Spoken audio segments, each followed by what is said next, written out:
আসসালামু আলাইকুম, কেমন আছেন সবাই? আশা করি সবাই ভালো আছেন। আলহামদুলিল্লাহ, আপনাদের দোয়ায় আমিও ভালো আছি।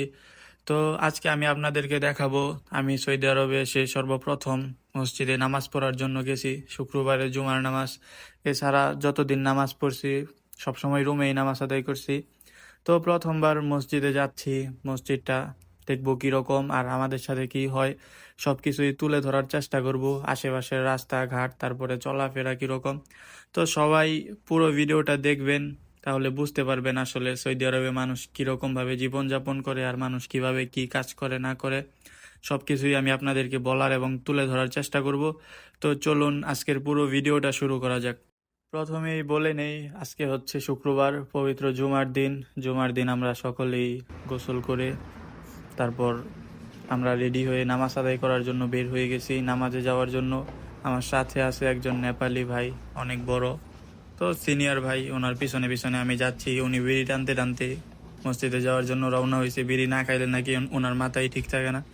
তো তারপরেও আমি ওনার পিছনে বের হয়েছি। আমি চিনি না আর কি মসজিদটা কোন জায়গায়, তো উনি আজকে আমাকে মসজিদে নিয়ে যাবেন। বর্তমানে আমি যেই জায়গায় আছি এই জায়গা থেকে প্রায় 1.5-2 কিলোমিটার দূরে আর কি মসজিদ। ওই পর্যন্ত আমাদেরকে হেঁটে যেতে হয়, প্রায় হেঁটে যেতে 20 থেকে 25 মিনিট বা 30 মিনিট সময় লাগে। তো আমরা বের হয়ে গেছি, নামাজের এখন অনেক সময় বাকি আছে। আমরা আস্তে আস্তে যাচ্ছি রাস্তা দিয়ে।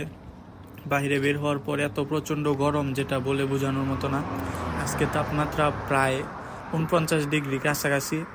তো এই তাপমাত্রার মধ্যেই নামাজ আদায় করার জন্য বের হয়ে গেছি। আমরা রাস্তার পাশ দিয়ে হেঁটে হেঁটে যাচ্ছি। তো বর্তমানে যে কাজ করতেছি আমি, সেই কাজ আসলে বলে বোঝানোর মতো না। নতুন আসছি, নতুন আসলে বাঙালির নাম শুনলেই তো মনে করেন 1,000-1,200 টাকার উপরে জীবনও বেতন ধরে না যে কোনো জায়গায়, একমাত্র যে টাকা দিয়ে বা দালাল দিয়ে কাজে না ঢুকলে। আমি বেশি দিন হয় নাই আসছি, তো কাজে ঢুকে আপাতত কাজ করতেছি। 1 মাসের কাছাকাছি প্রায় হয়ে গেছে, আর কিছুদিন বাকি আছে।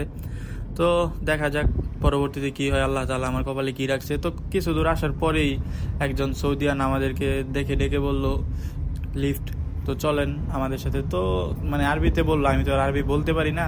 আমার সাথে যে ছিল সে বুঝতে পারছে। তো আমরা গাড়িতে উঠে গেলাম, আস্তে আস্তে যাচ্ছি। গাড়ি দিয়ে প্রায় আমাদের যেতে 10 থেকে 12 মিনিটের মতো সময় লাগছে। আস্তে আস্তে, এত তাড়াহুড়া করে নাই, রিল্যাক্সে গেছে।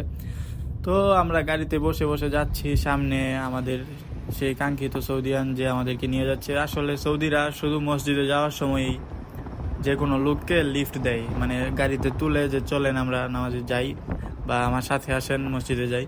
কিন্তু অন্য কোনো সময় তারা তাদের গাড়িতে কোনো লোক ওঠায় না বা তারা কাউকে নেয় না। তো এটা আসলে তাদের অনেক বড় একটা গুণ, যেটা অবশ্যই বলতে হবে। যে কোনো সময় মানে অনেক